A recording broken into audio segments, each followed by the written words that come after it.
So the first supplementary question will then be asked by the Honourable Malema. Thank you very much, Deputy Speaker. I can see those guys who are working on your eyes are doing a good job because there is some improvement. President, it is leadership to admit when you have made a mistake. You can't come here and say you never promised the people of Alexander 1 million houses. You said so. You said you are going to build 1 million houses for the people of Alexander.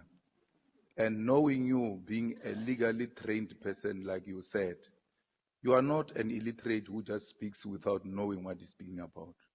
And being a president, before you take a stage, your back office would have given you the necessary information which is relevant to this place where you are.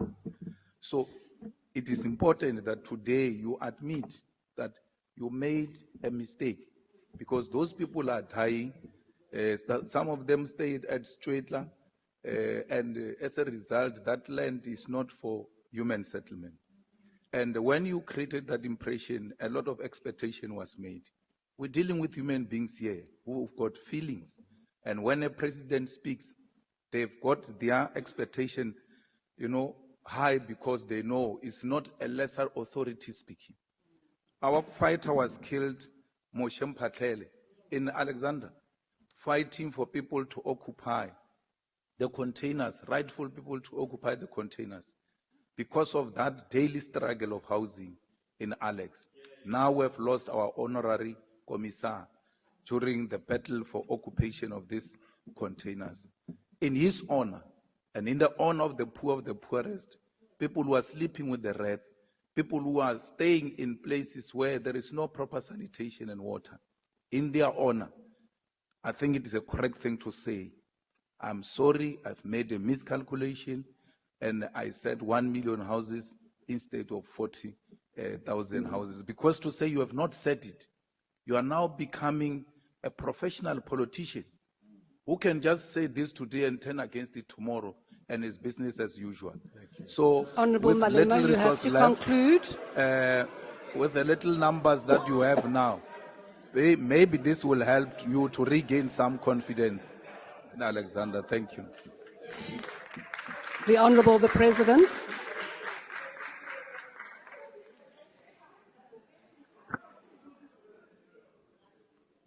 Mushavi, let me start by extending my condolences for the passing of Mphatlele. I had wanted to call you, but I then got distracted by a whole number of things.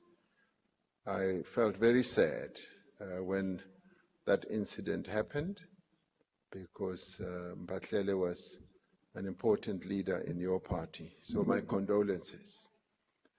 In addressing precisely the point that you are making, we took care to go back to that recording and listened to it.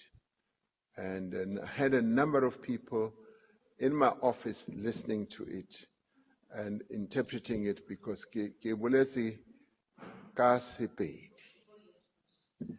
ka bolela, and to the extent, Honorable Malema, that it created this impression that I said 1 million houses for Alexander, which objectively would not be possible anyway, because we just don't have the land there to build the 1 million houses.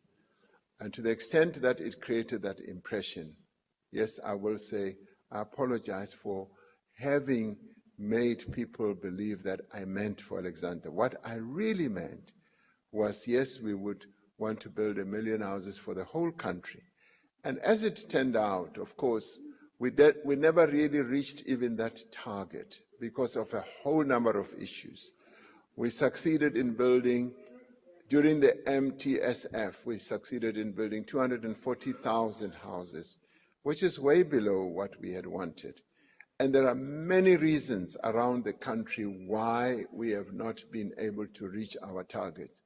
And these are things that we do need to correct, because in some cases there's been underspending. Money has been laid out, and the entities that are supposed to build those houses often do not do so, and the money is returned. And the issue of Alexandra is quite complex and has been so for years.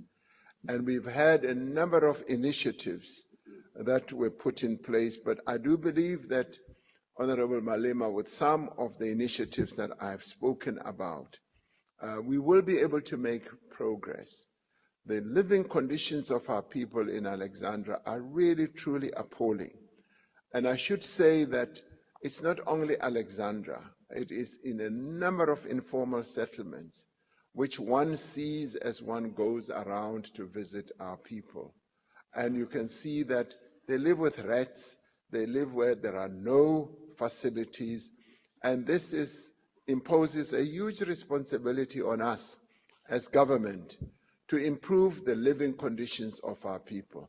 This is precisely what we are committed to doing as the 7th administration, and we will work day in and day out to make sure that we give our people living conditions that are conducive to the living of human beings. So we will be focusing on that, but thank you very much for having raised the issue of the living conditions of the people of Alexandra. I take it seriously, and I'm glad that you also take it seriously. Thank you very much indeed. The second supplementary question.